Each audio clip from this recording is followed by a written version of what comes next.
একদা এক গরিব নীরব রাতে আবু জাহেলের নেতৃত্বে কিছু কাফের নবীজি সাল্লাল্লাহু আলাইহি সাল্লামের বাড়ি ঘিরে ফেললেন। প্রত্যেকের হাতে ছিল খোলা তলোয়ার এবং তাদের একমাত্র উদ্দেশ্য ছিল যে হযরত মুহাম্মদ সাল্লাল্লাহু আলাইহি সাল্লাম তাহাজ্জুদের নামাজ পড়ার জন্য যখন বাইরে আসবে তখন তাকে নির্মমভাবে হত্যা করা হবে। অন্যদিকে মহান রব্বুল আলামিন ফেরেশতা জিবরাইলকে মুহাম্মদ সাল্লাল্লাহু আলাইহি সাল্লাম বাড়িতে পাঠান। ফেরেশতা জিবরাইল আলাইহিস সালাম এসে হযরত মুহাম্মদ সাল্লাল্লাহু আলাইহি সাল্লামকে ঘুম থেকে জাগিয়ে ওঠালেন। বলেন, হে রাসূলুল্লাহ, এই বাড়িতে আর এক মুহূর্ত থাকা সম্ভব নয়। কাফের যোদ্ধারা আপনার বাড়ি ঘিরে ফেলেছে। যখন আপনি বাড়ি থেকে বের হবেন তখন তারা আপনাকে হত্যা করবে। তাই এখনই আপনি বাড়ি ছেড়ে মদিনার দিকে হিজরত করতে হবে। এই বলে জিবরাইল আলাইহিস সালাম অদৃশ্য হয়ে গেলেন। হযরত মুহাম্মদ সাল্লাল্লাহু আলাইহি সাল্লামের পাশে আলী রাদিয়াল্লাহু তাআলা আনহু ঘুমিয়ে রয়েছেন। তাই মুহাম্মদ সাল্লাল্লাহু আলাইহি সাল্লাম আলী রাদিয়াল্লাহু তাআলা আনহুকে জাগিয়ে বললেন, আলী, আল্লাহ তাআলার পক্ষ থেকে ওহী এসেছে।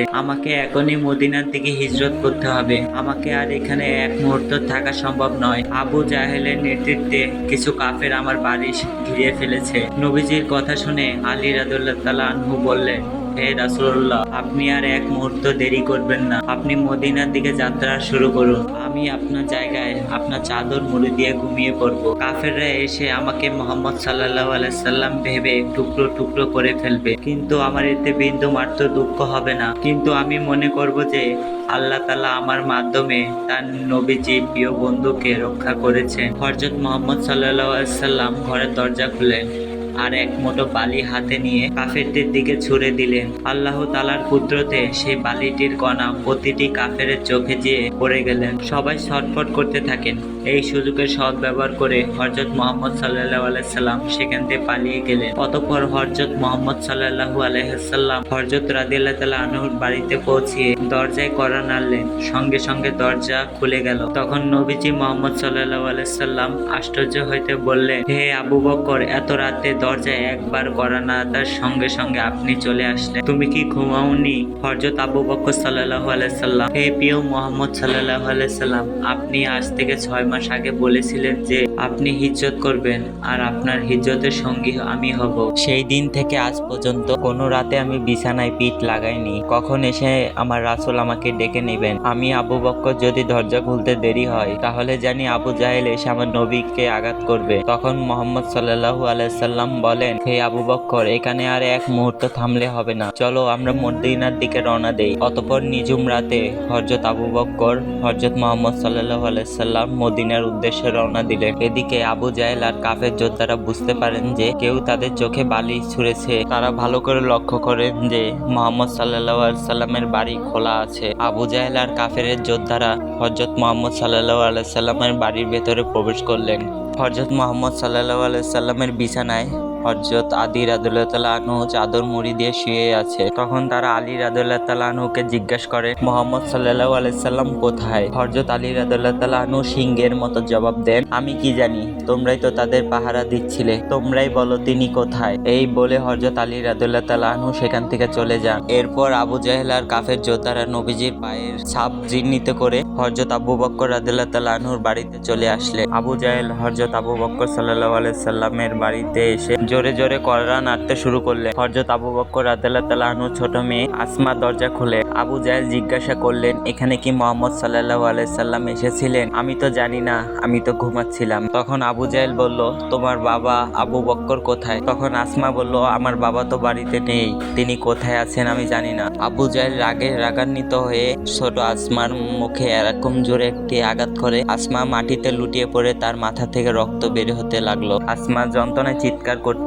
এরপরে চিৎকার করে বলছে, বাবা বাবা, আবু জাহেল আমাকে মারছে। অন্যদিকে নবী মুহাম্মদ সাল্লাল্লাহু আলাইহি সাল্লাম এবং হযরত আবু বকর রাদিয়াল্লাহু তাআলা আনহু মরুভূমির পথ ধরে মদিনার দিকে যাচ্ছিলেন। ঠিক সেই সময় হযরত আবু বকর রাদিয়াল্লাহু তাআলা আনহু ছোট মেয়ের কান্না আবু বকরের কানে পৌঁছিয়ে যায়। হযরত আবু বকর রাদিয়াল্লাহু তাআলা আনহু স্পষ্ট শুনতে পায় যে তার মেয়ে আসমা বাবা বাবা বলে চিৎকার করছে। সঙ্গে সঙ্গে আবু বকর রাদিয়াল্লাহু তাআলা আনহু থেমে গেলেন এবং নবীজি মুহাম্মদ সাল্লাল্লাহু আলাইহি সাল্লামকে বললেন, আমার বাড়িতে এবং মনে হয় আবু জাহেল এসেছে আমার খোঁজে। আমাকে না পেয়ে মনে হয় আমার ছোট মেয়ে আসমাকে অত্যাচার করছে। তখন নবীজি সাল্লাল্লাহু আলাইহি সাল্লাম কোমল স্বরে বললেন, হে আবু বকর, তুমি কি বাড়ি ফিরে যেতে চাও? তখন আবু বকর রাদিয়াল্লাহু তাআলা আনহু বললেন, হে মুহাম্মদ সাল্লাল্লাহু আলাইহি সাল্লাম যদি আমার পুরো ফ্যামিলি আর আমার মেয়েকে মেরে ফেলে, তারপরও আপনাকে ছেড়ে কখনোই যাব না। হে রাসূলুল্লাহ, চলুন, আর এক মুহূর্ত দেরি করা যাবে না, আমাদের মদিনার দিকে এগিয়ে যেতে হবে। আবু বকর রাদিয়াল্লাহু তাআলা আনহু আর নবীজি সাল্লাল্লাহু আলাইহি সাল্লাম মদিনার দিকে এগিয়ে যেতে লাগলেন। অতঃপর চলতে চলতে একসময় নবীজি মুহাম্মদ সাল্লাল্লাহু আলাইহি সাল্লাম বললেন, হে আবু বকর, সুবে সাদিক হয়ে গেছে, কিছুক্ষণের মধ্যে সকাল হয়ে যাবে এবং সকালের কাফের সেনারা আমাদের দূর থেকে দেখতে পারে। চলো, তাই কোনো এক জায়গায় আমাদের আশ্রয় নিতে হবে। তখন হযরত আবু বকর রাদিয়াল্লাহু তাআলা আনহু বললেন, হে রাসূলুল্লাহ, সামনে একটি পাহাড় দেখা যাচ্ছে, সেই পাহাড়ের কোনো এক গুহায় আমরা আশ্রয় নিব।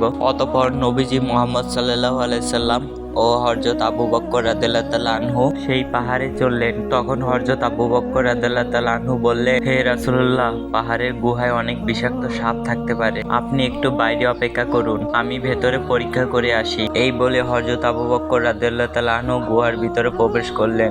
এরপর গুহা পরিষ্কার করে নবীজি সাল্লাল্লাহু আলাইহি সাল্লামকে ডাক দিলেন। মরুভূমিতে নবীজি মুহাম্মদ সাল্লাল্লাহু আলাইহি সাল্লাম হাঁটতে হাঁটতে খুব ক্লান্ত হয়ে পড়েছিলেন। তাই নবী মুহাম্মদ সাল্লাল্লাহু আলাইহি সাল্লাম হযরত আবু বকর রাদিয়াল্লাহু তাআলা আনহুর পায়ে মাথা রেখে বিশ্রাম নিতে লাগলেন। হযরত আবু বকর রাদিয়াল্লাহু তাআলা আনহু লক্ষ্য করলেন যে পাহাড়ের গুহার ভিতরে অনেক বিষাক্ত বড় সাপের গুহা দেখা যাচ্ছে। হযরত আবু বকর রাদিয়াল্লাহু তাআলা আনহু ভাবলেন যে গুহার ভিতর থেকে সাপ বের হয়ে আমাদের নবী হযরত মুহাম্মদ সাল্লাল্লাহু আলাইহি সাল্লামকে ধ্বংস যেমন না করতে পারে। হযরত আবু বকর রাদিয়াল্লাহু তাআলা আনহু গর্তগুলো বন্ধ করা শুরু করতে লাগলেন। হযরত আবু বকর রাদিয়াল্লাহু তাআলা আনহুর শরীরে একটি চাদর ছিল, তিনি সেই চাদর ছিঁড়ে ছিঁড়ে প্রত্যেকটি গর্ত বন্ধ করতে লাগলেন, কিন্তু একটি গর্ত বন্ধ করার জন্য তার কাছে কোনো চাদর ছিল না। হযরত আবু বকর রাদিয়াল্লাহু তাআলা আনহু সেই গর্তটি নিজের পা দিয়ে চেপে ধরলেন, যাতে সেই গর্ত থেকে কোনো বিষাক্ত সাপ বাইরে বেরোতে না পারেন। হযরত আবু বকর রাদিয়াল্লাহু তাআলা আনহু সেই গর্তের ভিতরে দৃঢ়ভাবে পা রেখে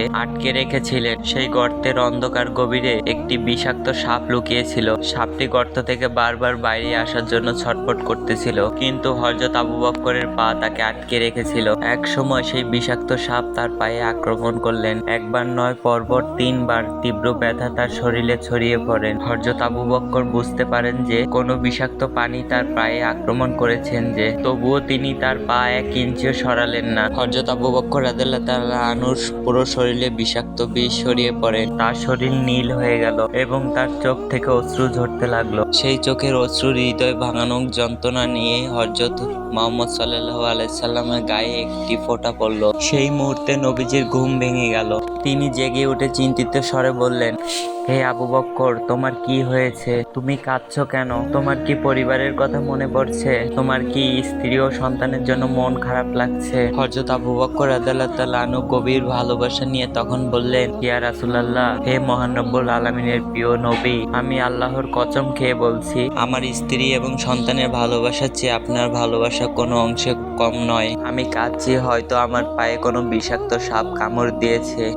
এরপর হযরত মুহাম্মদ সাল্লাল্লাহু আলাইহি সাল্লাম তাৎক্ষণিকভাবে হযরত আবু বকরের পায়ে হযরত মুহাম্মদ সাল্লাল্লাহু আলাইহি সাল্লামের মুখে লালা দিয়ে দিলেন। আল্লাহ রাব্বুল আলামিনের অসীম কুদরতে হযরত আবু বকর রাদিয়াল্লাহু তাআলা আনহুর পায়ে যে বিষাক্ত সাপ কামড় দিয়েছিলেন, সাথে সাথে সেই বিষাক্ত বিষ পুরো শরীর থেকে চলে গেলেন। সেই সময় আবু জাহেলের নেতৃত্বে কাফেররা বাইরেই পাহাড়ে পৌঁছে যায়। তারা মুহাম্মদ সাল্লাল্লাহু আলাইহি সাল্লাম আর আবু বকর রাদিয়াল্লাহু তাআলা আনহুর পায়ের চিহ্ন অনুসরণ করে সেই পাহাড়ে গুহার কাছে চলে আসে এবং তারা একে অপরের সাথে বলতে থাকে, কি ব্যাপার, এখান থেকে আর কোথাও তার পায়ের চিহ্ন দেখা যাচ্ছে না। আবু জাহেল তাদেরকে আদেশ দেয়, তোমরা এই পাহাড়টি ভালোভাবে তল্লাশি করো, নিশ্চিতভাবে কোনো এক পাহাড়ের ভিতরেই মুহাম্মদ সাল্লাল্লাহু আলাইহি সাল্লাম লুকিয়ে আছেন, তাদেরকে পেলেই তোমরা মেরে ফেলবে। অতঃপর আবু জাহেলের যোদ্ধারা পাহাড়ে তল্লাশি করেন। তারা তল্লাশি করতে করতে এক সময় তারা গুহার সামনে চলে যায়, যে গুহাতে হযরত মুহাম্মদ সাল্লাল্লাহু আলাইহি সাল্লাম লুকিয়ে আছেন। মহান আল্লাহ রাব্বুল আলামিনের আদেশে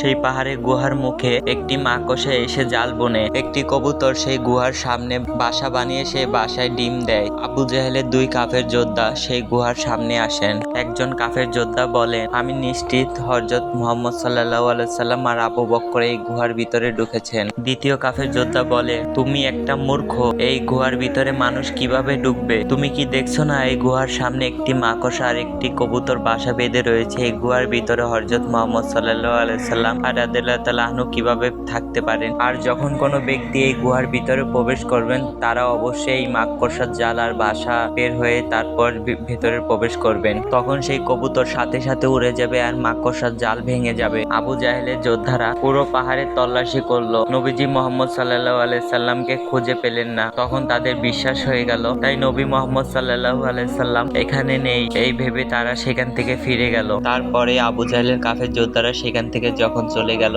নবীজি মুহাম্মদ সাল্লাল্লাহু আলাইহি সাল্লাম আর আবু বকর রাদিয়াল্লাহু তাআলা আনহু গুহার ভিতর থেকে বের হলেন এবং মদিনার দিকে আবার যাত্রা শুরু করলেন। প্রচন্ড গরমে তপ্ত মরুভূমিতে হাঁটতে হাঁটতে তারা খুব ক্লান্ত হয়ে পড়লেন। নবী মুহাম্মদ সাল্লাল্লাহু আলাইহি সাল্লাম বললেন, হে আবু বকর, দেখো তো সামনে কোনো বাড়ি দেখা যায় কি? আমরা খুব ক্ষুধার্ত এবং তৃষ্ণার্ত। যদি সামনে কোনো বাড়ি দেখা যায় তাহলে সেখান থেকে আমরা কিছু খাবার বা কিছু পানি পেতে পারি। তখন হযরত আবু বকর রাদিয়াল্লাহু তাআলা আনহু বললেন, হে রাসূলুল্লাহ, এই মরুভূমিতে কোনো তো বাড়ি দেখা যাচ্ছে না, কিন্তু ওই যে দূরে একটি বাড়ির মতো কিছু দেখা যাচ্ছে, চলুন আমরা সেই দিকে এগিয়ে যাই। অতঃপর কিছু দূর এগিয়ে যাওয়ার পর নবী মুহাম্মদ সাল্লাল্লাহু আলাইহি সাল্লাম আর আবু বকর রাদিয়াল্লাহু তাআলা আনহু সেই বাড়ির সামনে পৌঁছালেন এবং তারা খুব আশ্চর্য হয়ে গেলেন। আশেপাশে কোনো বাড়ি ছিল না। এমন নির্জন মরুভূমিতে এই বাড়ি কোথা থেকে এলো? এত কিছু না ভেবে নবী মুহাম্মদ সাল্লাল্লাহু আলাইহি সাল্লাম আর আবু বকর রাদিয়াল্লাহু তাআলা আনহু সেই বাড়ির ভিতরে প্রবেশ করলেন। নবী মুহাম্মদ সাল্লাল্লাহু আলাইহি সাল্লাম বললেন, হে আবু বকর, দেখো তো এই বাড়িতে কেউ আছে কি? হযরত আবু বকর রাদিয়াল্লাহু তাআলা আনহু বললেন, বাড়িতে কেউ আছে কি? আমরা দুই মুসাফির, আমরা খুব তৃষ্ণার্ত এবং ক্ষুধার্ত। সেই বাড়ির ভিতরে একটি মহিলা ছিলেন, যে মহিলার নাম উম্মে মাবদ। উম্মে মাবদ ঘর থেকে উত্তর দিলেন, আপনারা কোথা থেকে এসেছেন? হযরত রাদিয়াল্লাহু তাআলা আনহু বললেন, আমরা মক্কা থেকে মদিনার দিকে যাত্রা করছি। আমরা মরুভূমিতে হাঁটতে হাঁটতে খুব তৃষ্ণার্ত এবং ক্ষুধার্ত হয়ে পড়েছি। উম্মে মাবদ বললেন, হে প্রতীক, আমার ঘরে তো কোনো প্রকারের খাবার নেই। আমার স্বামী সারাদিন মরুভূমিতে ছাগল চড়ায় এবং সন্ধ্যায় সেই ছাগলগুলো নিয়ে আসে। সেই ছাগলগুলো থেকে সামান্য পরিমাণ দুধ পাওয়া যায়। সেই দুধ পান করে আমরা স্বামী স্ত্রী রাত কাটাই। মহিলার কথা শুনে হযরত আবু বকর রাদিয়াল্লাহু তাআলা আনহু বললেন, হে বোন, আপনি কি আমাকে একটু পানি দিতে পারেন? আমরা খুব তৃষ্ণার্ত। উম্মে মাবদ তখন বললেন, হে প্রতীক, আমরা মরুভূমিতে থাকি, এখানে পানি পাওয়া খুবই অসম্ভব, কিন্তু যখন আমার স্বামী কাজ থেকে ফিরে আসবে তখন তিনি একটি পানি নিয়ে আসতে পারেন। আপনারা চাইলে সেই সময় পর্যন্ত অপেক্ষা করতে পারেন। রাসূলুল্লাহ সাল্লাল্লাহু আলাইহি ওয়াসাল্লাম তার দৃষ্টি ফেরালেন এবং দেখলেন উম্মে মাবদের ঘরে সামনে একটি ছাগল দড়ি দিয়ে বাঁধা আছে। হযরত নবী করিম সাল্লাল্লাহু আলাইহি ওয়াসাল্লাম আবু বকরকে বললেন, হে আবু বকর, তুমি এই মহিলার কাছ থেকে অনুমতি নাও, আমরা কি ছাগলের দুধ দহন করে পান করতে পারি? তৎক্ষণাৎ আবু বকর উম্মে মাবদের কাছে বিনয় স্বরে বললেন, হে বোন, আপনি যদি আমাদেরকে অনুমতি দেন তাহলে আমরা আপনার এই ছাগল থেকে দুধ পান করতে পারি।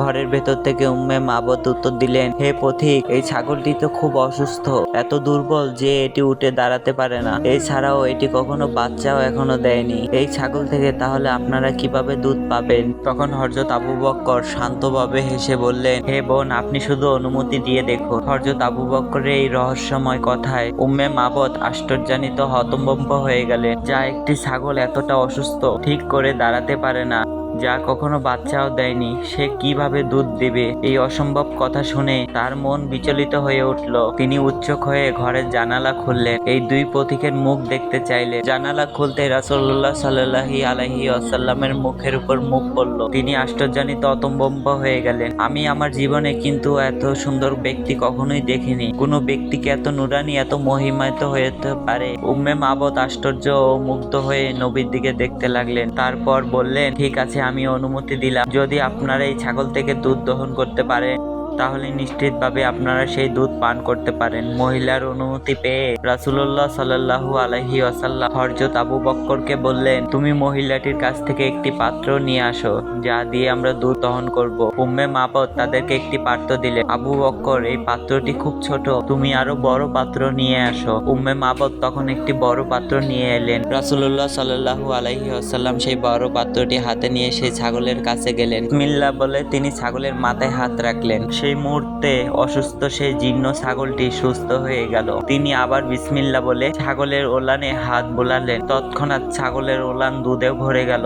এত যে দুধের ভারে ছাগলটি ছটফট করতে লাগলো। রাসূলুল্লাহ সাল্লাল্লাহু আলাইহি ওয়াসাল্লাম দুধ দহন শুরু করতে লাগলেন এবং সেই বিশাল পাত্রটি ছাগলের দুধে পরিপূর্ণ হয়ে গেল। তিনি হযরত আবু বকরকে বললেন, তুমি এই দুধ থেকে পান করো। তখন আবু বকর বললেন, ইয়া রাসূলুল্লাহ, আপনি প্রথমে পান করুন। নবীজি তখন বললেন, আবু বকর, এমন কখনোই হতে পারে না। তুমি প্রথমে পান করো, তারপর আমি পান করব। ফলে হযরত আবু বকর দুধ পান করলেন এবং রাসূলুল্লাহ সাল্লাল্লাহু আলাইহি সাল্লামও তৃপ্তি সহকারে দুধ পান করলেন। কিন্তু আশ্চর্যানি হয়ে গেল, দুজনের পান করা দুধ থেকে একটি পরিমাণও দুধ কমেনি, যদিও তারা দুজনেই তৃপ্তি সহকারে দুধ পান করেছিলেন। এই অলৌকিক দৃশ্যটি উম্মে মাবদ জানালার পাশ থেকে দাঁড়িয়ে সবকিছু দেখছিলেন। তিনি আশ্চর্যান্বিত হয়ে গেলেন। রাসূলুল্লাহ সাল্লাল্লাহু আলাইহি সাল্লাম তখন বললেন, আবু বকর, এই দুধের পাত্রটি তুমি মহিলাকে ফিরিয়ে দাও। হযরত আবু বকর উম্মে মাবদকে দুধের পাত্রটি দিলেন। রাসূলুল্লাহ সাল্লাল্লাহু আলাইহি ওয়াসাল্লাম আর আবু বকর রাদিয়াল্লাহু তাআলা আনহু মদিনার দিকে আবার যাত্রা শুরু করলেন। উম্মে মাবদ তৎক্ষণাৎ বের হলেন ঘর থেকে। তিনি দেখলেন যে জান্নাতি সুগন্ধে ভরে গেছে, যেমন কোন স্বর্গীয় সুগন্ধ তার ঘরের চারপাশে ছড়িয়ে গিয়েছে। রাসূলুল্লাহ সাল্লাল্লাহু আলাইহি ওয়াসাল্লাম এবং হযরত আবু বকর মদিনার দিকে যাচ্ছিলেন। উম্মে মাবদ পেছন থেকে তাদেরকে দেখছিলেন। তিনি দেখছিলেন তপ্ত মরুভূমিতে নবীজি হাঁটছেন, এমন একটি মেঘের টুকরা যার মাথার উপর উঠে ছায়া দিচ্ছে। অতঃপর সন্ধ্যায় উম্মে মাবদের স্বামী যখন ছাগল চড়িয়ে ঘরে ফিরলেন, তখন তিনি আশ্চর্যান্বিত হয়ে বললেন, হে উম্মে মাবদ, আজ আমার ঘরে কি হয়েছে? জান্নাতি সুগন্ধ পাচ্ছি, আমার ঘরে চারপাশে যেমন স্বর্গীয় তো সুগন্ধ ছড়িয়ে পড়েছে, আজকে কি হয়েছে এখানে? উম্মে মাবদ তখন বললেন, হে আমার স্বামী, আজ আমার বাড়িতে আশ্চর্য এবং অলৌকিক একটি ঘটনা ঘটেছে। দুজন মহান ব্যক্তি এসেছিলেন। তাদের মধ্যে একজনের সৌন্দর্য এতটা অনুপম যে কিয়ামত পর্যন্ত তার প্রশংসা করলেও কখনো শেষ হবে না। আরো আশ্চর্যজনক বিষয় হলো, আমাদের যে ছাগলটি অসুস্থ এবং অনেকটা চিহ্ন ছিল, সেই মহান ব্যক্তি সেই ছাগলটির মাথায় হাত দিতে ছাগলটি সুস্থ হয়ে গেল। যে ছাগলটি কখনো বাচ্চা দেয়নি, তার হাতের স্পর্শে সেই ছাগলের দুধের পণ ভরে গেল। তিনি এত দুধ দহন করলেন যে কোনো গরু এতটা বেশি দুধ দিতে কখনোই পারে না। উম্মে মাবদের স্বামী আশ্চর্য হয়ে বললেন, হে উম্মে মাবদ, ইনি সেই মহান ব্যক্তি যার জন্য আমি অপেক্ষা করছিলাম। তাকে খুঁজে বের করার জন্যই আমি এই মরুভূমিতে ঘর তৈরি করেছি। আমি তাওরাতে পড়েছি যে মক্কায় একজন নবী আসবেন, তিনি শেষ জামানায় শেষ নবী হবেন। তিনি মক্কা থেকে হিজরত করে মদিনায় যাবেন। তার সাথে দেখা করার জন্যই আমি এখানে বসবাস করা শুরু করেছি। তিনি উত্তেজিত হয়ে বললেন, হে উম্মে মাবদ, সেই মহান ব্যক্তি কোন পথে গেছেন? উম্মে মাবদ বললেন, তিনি এই পথ ধরে মদিনার দিকে রওনা করেছেন। তৎক্ষণাৎ উম্মে মাবদের স্বামী সেই পথে দৌড়ালেন রাসূলুল্লাহ সাল্লাল্লাহু আলাইহি সাল্লামের খোঁজে। এই সময় মক্কায় আবু জাহেল ঘোষণা করলো, যে কেউ মোহাম্মদকে ধরে আনবে এবং তার মাথা কেটে আনবে, তাকে আমি 100টি লাল উট উপহার দেব। এই ঘোষণা শুনে সুরাকান মালিকের মনে লোভ জাগলো। তিনি ভাবলেন, রাসূলুল্লাহ সাল্লাল্লাহু আলাইহি ওয়াসাল্লাম মাথা কেটে আনলে 100টি উট পাওয়া যাবে। তৎক্ষণাৎ ঘোড়ায় চড়ে নবীজির উদ্দেশ্যে বেরিয়ে পড়লেন নবীজি সাল্লাল্লাহু আলাইহি সাল্লামকে ধরার জন্য। এক সময় মদিনায় দৌড়াতে দৌড়াতে রাসূলুল্লাহ সাল্লাল্লাহু আলাইহি সাল্লাম আর আবু বকর রাদিয়াল্লাহু তাআলা আনহু কে খুঁজে পেলে তাদেরকে ধরার জন্য আরো দ্রুত দৌড়ানোর চেষ্টা করলেন, কিন্তু মুহূর্তের মধ্যে তার ঘোড়ার পা বালিতে আটকে গেল। ঘোড়া একদমই এগোতে পারছিল না। সুরাখা ঘোড়ার দিকে লেবে রাসূলুল্লাহ সাল্লাল্লাহু আলাইহি ওয়াসাল্লামের দিকে তীর তাক করলেন, কিন্তু আশ্চর্যজনকভাবে তার ছোড়া প্রত্যেকটা তীর নিষ্ক্রিয় হয়ে গেল। কোনোটি নবীজির দিকে এগোলো না। সুরাখা ঘোড়ায় উঠলেন আর নবীজিকে ধরার জন্য পিছনে ধাওয়া করতে লাগলেন, কিন্তু আবারও ঘোড়ার পা বালিতে ডুবে গেল। তারপর বালিতে ডুবে ডুবে সে মারা গেল। এমনই করে হযরত মুহাম্মদ সাল্লাল্লাহু আলাইহি সাল্লাম সমস্ত বিপদ বাধা পেরিয়ে মদিনার উদ্দেশ্যে রওনা করে দিল আর অবশেষে মদিনায় পৌঁছে গেল। আর আবু জাহেল অনেক চেষ্টা করেও মুহাম্মদ সাল্লাল্লাহু আলাইহি সাল্লামকে ধরতে পারল না।